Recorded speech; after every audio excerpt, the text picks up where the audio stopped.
Hello everyone, अभी हम पढ़ेंगे अबाउट दी बेसिक एनाटमी पढ़ रहे हैं हम ओवरी एंड टेस्टिस की।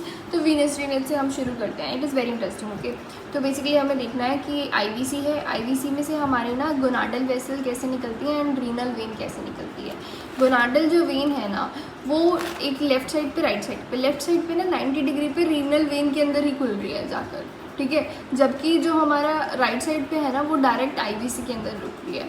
तो इससे ना वैसे फ़र्क बहुत ज़्यादा पड़ जाता है। पहली बात तो इसकी लेंथ बड़ी हो गई लेफ्ट साइड की। वैसे एक बात बताऊँ, लेफ्ट रिकरेंट टेरेंजियल नर्व भी हमारी लंबी होती है। तो लेफ्ट साइड में देयर इज़ अ हार्ट, तो a lot is going on basically, ठीक है। ये इसे याद रखना है।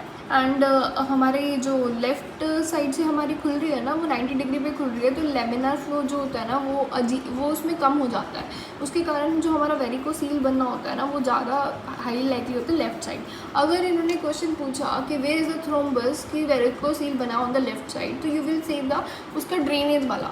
तो ड्रेनेज वाला इज़ लेफ्ट रीनल वेन। तो यहाँ पर अगर कोई ब्लॉकिंग होगी तो यहाँ पर प्रेशर ज़्यादा होगा। ऐसे ही अगर दे हैव आस्क्ड कि राइट साइड बन गया तो आईवीसी बोलना। Okay, this was the trick. And अभी अनडिसेंडेड टेस्टिस को थोड़ा थोड़ा देख लेते हैं।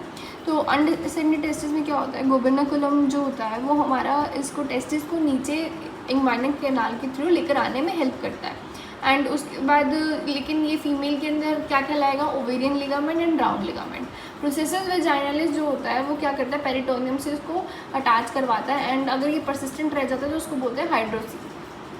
एंड जो हमारा एक्सटर्नल ऑब्लिक है वो फंडिफॉर्म लिगामेंट बनाता है, ठीक है। अब हम बात करेंगे इसकी अबाउट द लिम्फेटिक्स। तो ये मैंने खुद की ट्रिक्स बनाई हैं। तो अब देखो, मैंने ये सोचकर बनाया कि जैसे ये इंसान है, इसका मुंडी हो गया, ठीक है। हम इसके इस हिस्से की बात कर रहे हैं। तो ये थोड़ा थोड़ा एब्डोमेन की तरफ हो गया, बाकी सारा नीचे की तरफ आता है, बिलो द बेल्ट हो जाता है। तो इसमें हमने ऊपर की तरफ ना हमारे दो लिम्फ नोड होते हैं जो कि इंपॉर्टेंट होते हैं, एक्सटर्नल इलियाक, इंटरनल इलियाक। उसके बाद नीचे वाला जो स्ट्रक्चर रह जाते हैं ना हमारे बिलो द बेल्ट वाले, वो सारे के सारे होते हैं इंग्वाइनल, ठीक है, क्योंकि इंग्वाइनल रीजन के अंदर आ रहे हैं, ठीक है। Make sense, right. अब ये वाला जो है हमारा ऊपर की तरफ में हमने ना दो में डिवाइड कर दिया। एक्सटर्नल इलियाक बहुत ज़्यादा ऊपर एंड देन इंटरनल इलियाक। तो अब ऊपर में हमारा हो गया uterus, cervix plus superior urinary bladder, तो वो इंटरनल इलियाक हो गया। फिर एक्सटर्नल इलियाक हो गया, I am sorry. Internal iliac बाकी नीचे का जो रह जाएगा, जो बिलो द बेल्ट का मतलब हाफ है। तो हमारा इसको इन्फीरियर ब्लैडर को भी वहीं पे ले लेते हैं, ख़त्म करते हैं। यहाँ पे हमारे सर्विक्स हो गया, आधा जो पार्ट रह गया था प्रोस्टेट हो जाएगा, कॉर्पस कैवर्नोसम हो जाता है एंड प्रॉक्सिमल वेजाइना हो जाएगा, ठीक है। You have to remember like this. अब जो नीचे की तरफ आ गया उसमें मैंने कैसे याद किया है कि एक तो वेजाइना, वल्वा, स्क्रोटम, ये सब बाहर के हो गए। ये सारे के सारे हमारे बना सुपरफिशियल इंग्वाइनल लिम्फ नोड।